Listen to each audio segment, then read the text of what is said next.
With great power comes great responsibility. My content existed because I tried my very hardest to be an absolute and utter realist, especially with uncomfortable truths.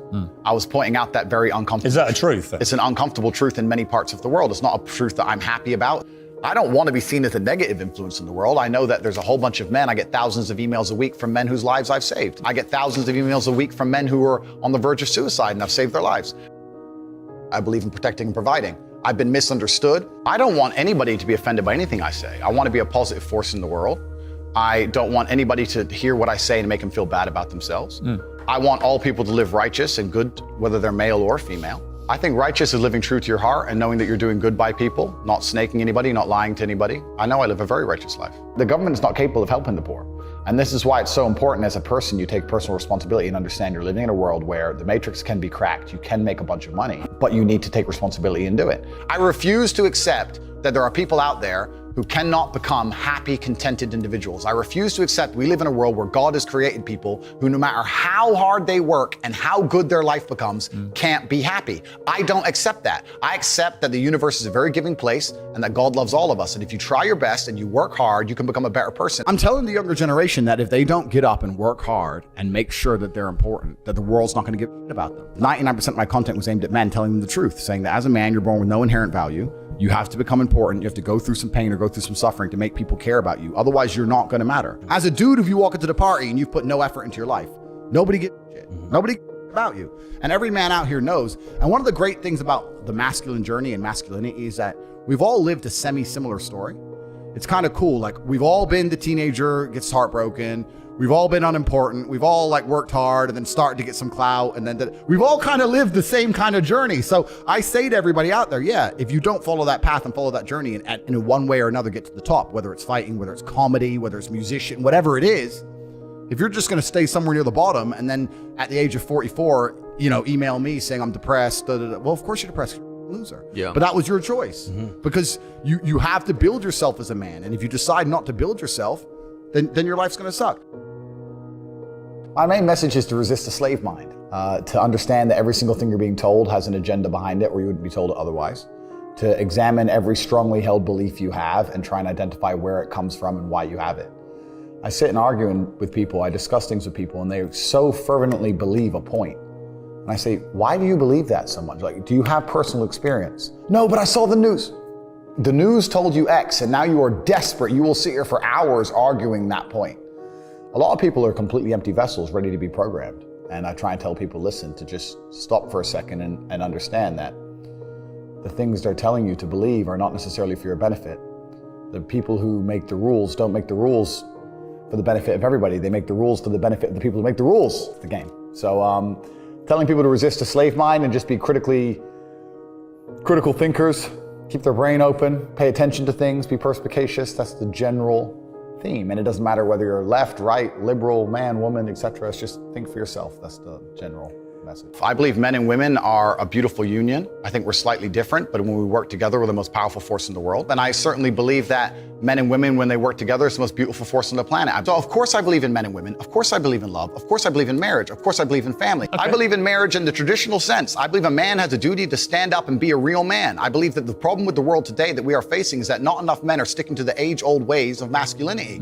I believe that me standing up and saying a man must protect a woman and provide for her, so he needs to make sure that she's safe. He needs a degree of authority. I believe women are sovereign individuals and they can make any choice they so desire. I think that it's important that we remember that a man has a duty. I think I certainly in my relationship have a financial responsibility to provide for my woman. My woman would never have to work unless she wanted to because I'm the kind of person who works hard enough. And I'll make another point that needs to be said. The number of women who have stood up and stuck up for me is ignored. Thousands of women are making videos saying, I've met Andrew Tate, he's such a nice guy. I wish I had a man like Andrew Tate who felt responsible to protect and provide for me. You know what? I do belong to my husband. That's why I married him and I love him. We ignore the thousands of women who stood up and stood by me and said everything I said is true. This is that there's a large contingent of men who still want to make money, go to the gym, be strong, drive a fast car, be traditionally masculine, and don't want to be shamed for that. And I believe that feeling depressed is real. I don't believe depression as a clinical disease is real. No. I think PTSD is very real. Unfortunately, I have some friends who suffer from that. I know that feeling depressed is real. I believe that the number one power you have against these things are trying to take control of your own mind and affecting your own life.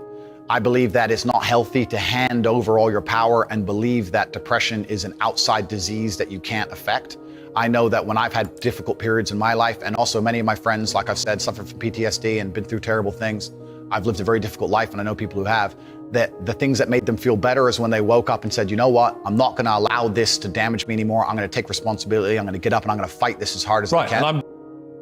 If someone comes to me and says, I'm clinically depressed or I feel very, very sad, I would say the first thing you need to do is stop accepting the identity of a clinically depressed person. Stop accepting you have no control over this. And what you need to do is stop identifying that way, and let's work together to try and fight against it. A lot of people who are clinically depressed are suffering with something in their life, and if you fix the problem in their life, perhaps they won't feel depressed anymore. The thousands of people who have emailed me saying, my doctor told me I was clinically depressed and it's a disease that I have got in my brain and I can't be fixed. And I started listening to you and I realized that that's not the case and I can fix my own life, and you're the only person who has ever helped me. I believe feeling depressed is real. I do not believe it's a disease that you catch from the sky and you cannot affect. I believe that no matter what happens, I believe you have control of your own mind and you can fight against it. I believe if you change your circumstances in your life, you may feel different. I'll give you a quick example. I had a guy who emailed me saying he was clinically depressed and he was going to kill himself. I obviously am not a psychiatrist, I'm not a doctor. I told him, because I replied to my emails. I said, have you been to a psychiatrist? He said, yes, I'm clinically depressed. I've been on these pills, this amount of time. I'm on antidepressants, it doesn't work. I said, I don't know what to say to you besides this. And he said he lost his girlfriend, that's why I became clinically depressed. I said, listen, go to the gym, get a six-pack first. Once you've got a six-pack, email me again. If you still feel like killing yourself, I don't know what else to say to you. But I'd say, strong body is a strong mind, go train. He went, he started sending me progress pictures, emailing me him getting in better shape, and eventually got a six-pack. He's now a professional bodybuilder. And he said, I can't believe I was considering that. I feel so much better, etc. The doctor who was telling him he was clinically depressed and couldn't cure it, he started taking control of his own life, and now he felt better. That if somebody has depression of any kind, whether it's clinical, whether it exists or not, whether they feel depressed or not, whatever, that taking control of their life, taking personal responsibility and working hard is always gonna be the positive, best thing they can possibly do for their life going forward. How positive is it? Of course, money can't buy happiness, I agree. But money is the third most important thing in the world. First is your health, because you have nothing if you're gonna die. Second is your relationships, because you need love and family, that matters the most. But money can buy everything else. So money's the third most important thing. The average people come to me and say, what do I do? I'm just the average guy. And my only answer is stop being the average guy. It's my only answer. You can't just be the average guy anymore. The idea from the 1950s that you can just be the normal, average, law-abiding, hard-working citizen and you'll have a good life is gone. Any man out here who goes, I'm just gonna work hard, do my bit, and obey the laws, and I'll have a good life. No, you won't. No, you will not. Just doing your job is never gonna make you rich, because you're just gonna be taxed into infinity and you're gonna stay broke. So just obeying laws and doing your job now has set you up to be a peon and a slave for eternity. You have to get yourself in a position where you're making enough money. You don't know what to talk about, then you don't understand money. So go learn how money works. Go learn how a bank works. Go sit on YouTube for free. You don't just pay 50 grand in 4 years like a university. Go sit on YouTube and understand money, banking, or the real estate market, any of it. Understand the last housing price crash, why it happened, understand mortgage rates and how that's affected by interest rates. Understand it, and then go sit with someone else who understands it and talk about it. People should, even if they haven't got a penny in the world, should be going to these meetings about real estate, about investing, that especially if it's cheap, they should go. Just meet other people who at least have money. Have conversations about money, talk about it. How are you gonna get what you don't talk about? And yes, the cycle of precipitation, right? So a cloud comes, it rains, it falls down to the ground, it goes under the ground, whatever, goes into a stream, it moves into the stream, goes to the ocean, evaporates again up into a cloud, floats somewhere else, falls down again. It's always moving. That's how money is. People think that money is in these large, stagnant pools hidden in people's bank accounts. That's not really true. Money is constantly moving all the time. And if you can find a way to get in between it and stand in the right place at the right time, you're gonna get wet. I think that's the new modern way to view the world. It's an attention economy. It doesn't matter what you do. If you're getting attention, you'll make money from it. One habit that people need to adopt, and this is a habit I had for a very long time, and I've actually recently cleared it from my brain because I've reached a point where peace of mind is worth more than money. But every single time money is spent, you need to identify how your money was taken from you. And I say taken because money can't be made. Money is taken. Because the only people who can make money are the governments. If you're a government, you can make money. You can print it from thin air or a bank. But if you're a person, you're not making money. You're convincing other people to give it to you. You're taking money from others. So every single time you spend money on anything, you need to identify how it was taken from you. When you go and buy a coffee, don't just go buy the coffee and sit down. Sit and say, why did I buy this coffee? Okay, I really wanted coffee. Yeah, but then why did I go into this store and not that store? Is it better advertising? Does it have less of a line? Do they have seating? How did they convince me to come in here? How much did this coffee cost? £6. What's the profit margin on that? Probably £5.50, £5.80 probably by the time. The cup probably costs more than the coffee. The coffee is just water. How did they convince me to spend £6 in this place? And when you sit there and analyze, and you all start to learn little lessons about business, you'll learn about the importance of the signage. You'll learn about the importance of there being no queue. Yeah. So that if you ever run a business, I'm telling you, I say with my business, my people all the time, faster. All the time, quicker. Yeah. Like, I have a couple businesses that are physical. I'm like, I don't want to see a line. I don't want it to see empty because it looks bad. So when there's lines, you work fast. When we're down to 1 or 2 people, you take your time, you talk to the customer. Right. You keep it so there's like always one person at the thing. Like, manage the line. Like, people don't think about this stuff. No one's gonna sit and wait in a long queue. Maybe some idiots will, but people like me won't. We got shit to do, right? My time's worth money. I'm not gonna stand and wait in a line. So you have to identify how your money is taken from you. If you start doing that with every single time you spend anything ever, you're gonna start to identify business opportunities, and you're gonna sit there and you're gonna have coffee and you're gonna go, you know what? They could have sold cake and they didn't. Could I outcompete this place? Let's imagine I had the money to start a coffee shop right next door. How would I outcompete them? Well, I'd have cake because they don't have cake. Also, most people in here are businessmen. And the guy serving some dude. No, we need a cute waitress. His ass is fired. We need a chick. Put a chick here, put some cake in. Financial Times, business people in. People don't even think about this stuff. They don't use their brain ever. They don't ever look around and realize how they're spending their money. They don't look around and look at which businesses are successful. They don't look around and pay attention to anything. They don't look at the world and all the things that are happening and how it can benefit them. None of it. They don't look at any of it. They're too busy following the circus. That's why it's clown world. I was walking to college with a couple of my friends, and a Ferrari drove past. And I said, bro, you see that? And he goes, yeah, what about it? I said, doesn't that piss you off? I must have been about 16. He goes, why? So this dude has 400 G's for a car, 400 grand. I'm walking 4 miles to college because my mom hasn't got any car. He has 400 grand. Do you think he works a job? Do you think he's behind a counter somewhere? He knows something about the world that I don't know. And they were like, well, he's rich. I'm like, yeah, I know. I didn't say he wasn't rich, dummy. I'm saying he knows something about the world I don't know.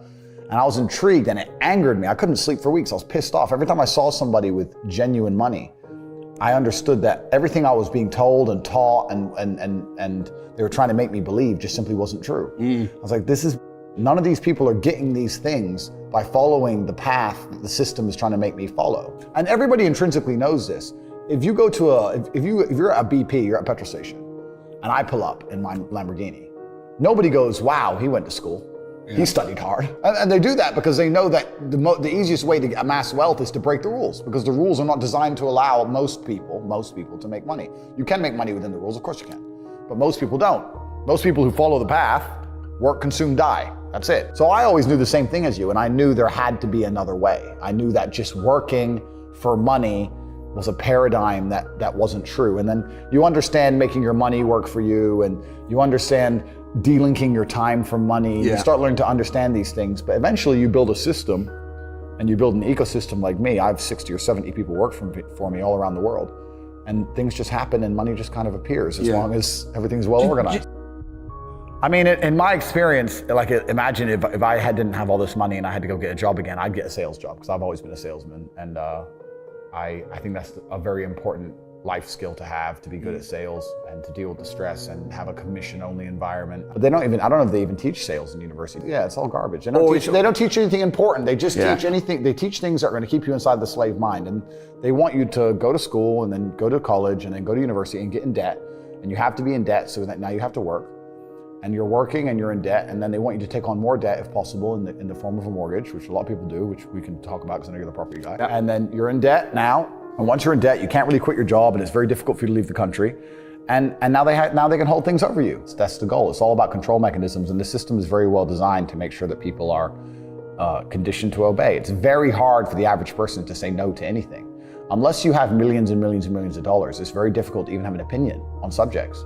That's the thing about being a man, and that's what I was saying to the kids. It's like, look, you need to get up, and it's gonna be very, very difficult. The world's getting harder and harder, especially for men. It's all clout, it's all status, it's There's no way you're going to matter unless you get up and you work extremely hard.